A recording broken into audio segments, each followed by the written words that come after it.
Hello everybody, how are you all? Welcome back to our channel Spoken English Classes. In today's session, we are going to learn about the daily usage English sentences. Let's get started. First one, నీకు సహాయం అవసరమైతే అడుగు. నీకు సహాయం అవసరమైతే అడుగు. ఈ sentence ని ఎలా చెప్పాలంటే if you need help, just ask. If you need help, just ask. Next one, నువ్వు ఆలస్యంగా నిద్రలేస్తే బస్సు మిస్ అవుతుంది. నువ్వు ఆలస్యంగా నిద్రలేస్తే బస్ మిస్ అవుతుంది.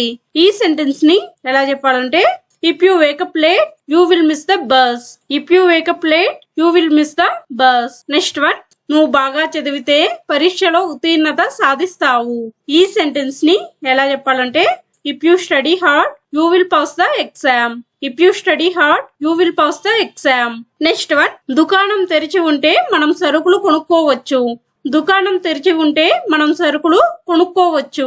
ఈ సెంటెన్స్ ని ఎలా చెప్పాలంటే if the store is open we can buy groceries. If the store is open we can buy groceries. Next one, నీకు సమయం ఉంటే కాఫీకి కలుద్దాం. నీకు సమయం ఉంటే కాఫీకి కలుద్దాం. ఈ సెంటెన్స్ ని ఎలా చెప్పాలంటే if you have time let's meet for coffee. If you have time let's meet for coffee. Next one, మీరు మార్కెట్ కి వెళ్తే కొన్ని పండ్లు కొనండి. మీరు మార్కెట్ కి వెళ్తే కొన్ని పండ్లు కొనండి. ఈ సెంటెన్స్ ని ఎలా చెప్పాలంటే if you go to the market by some fruits. If you go to the market by some fruits. Next one, నీ హోంవర్క్ పూర్తి చేస్తే నువ్వు ఆడుకోవచ్చు. నీ హోంవర్క్ పూర్తి చేస్తే నువ్వు ఆడుకోవచ్చు. ఈ సెంటెన్స్ ని ఎలా చెప్పాలంటే if you finish your homework you can play. If you finish your homework you can play.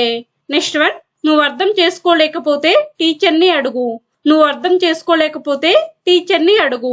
ఈ సెంటెన్స్ ని ఎలా చెప్పాలంటే if you don't understand ask the teacher. If you don't understand ask the teacher. Next one, మీరు బయటికి వెళ్తుంటే తలుపు lock చేయండి. మీరు బయటికి వెళ్తుంటే తలుపు లాక్ చేయండి.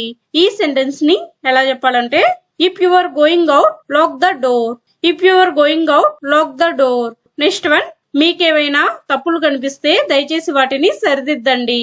ఈ సెంటెన్స్ ని ఎలా చెప్పాలంటే if you see any mistakes please correct them. If you see any mistakes please correct them. Next one, నువ్వు నాకు ఫోన్ చేస్తే నేను సమాధానం ఇస్తాను. నువ్వు నాకు ఫోన్ చేస్తే నేను సమాధానం ఇస్తాను. ఈ సెంటెన్స్ ని ఎలా చెప్పాలంటే if you call me I will answer. If you call me I will answer. Next one, నువ్వేదైనా కింద పడేస్తే వెంటనే శుభ్రం చేయి. నువ్వేదైనా కింద పడేస్తే వెంటనే శుభ్రం చేయి. ఈ సెంటెన్స్ ని ఎలా చెప్పాలంటే if you spill something clean it up immediately. If you spill something clean it up immediately. Next one, మీరు వాకింగ్ కి వెళ్ళాలనుకుంటే నాకు తెలియజేయండి. మీరు వాకింగ్ కి వెళ్ళాలనుకుంటే నాకు తెలియజేయండి. ఈ సెంటెన్స్ ని ఎలా చెప్పాలంటే if you want to go for a walk let me know. If you want to go for a walk let me know. Next one, నీకు ఎక్కువ సమయం కావాలంటే నాకు చెప్పు. నీకు ఎక్కువ సమయం కావాలంటే నాకు చెప్పు. ఈ సెంటెన్స్ ని ఎలా చెప్పాలంటే if you need more time let me know. If you need more time let me know. Next one, నీకు అనారోగ్యంగా అనిపిస్తే ఇంట్లోనే ఉండు. నీకు అనారోగ్యంగా అనిపిస్తే ఇంట్లోనే ఉండు. ఈ సెంటెన్స్ ని ఎలా చెప్పాలంటే if you feel sick stay at home. If you feel sick stay at home. Next one, నువ్వు అలసిపోయి ఉంటే కొంతసేపు విశ్రాంతి తీసుకో. నువ్వు అలసిపోయి ఉంటే కొంతసేపు విశ్రాంతి తీసుకో. ఈ సెంటెన్స్ ని ఇంగ్లీష్ లో ఎలా మాట్లాడాలి అనేది కామెంట్ బాక్స్ లో కామెంట్ చేయండి. That's it for today. If you like the video, please like, share and subscribe to my channel for more videos. We will meet in next class. Thank you. Keep learning.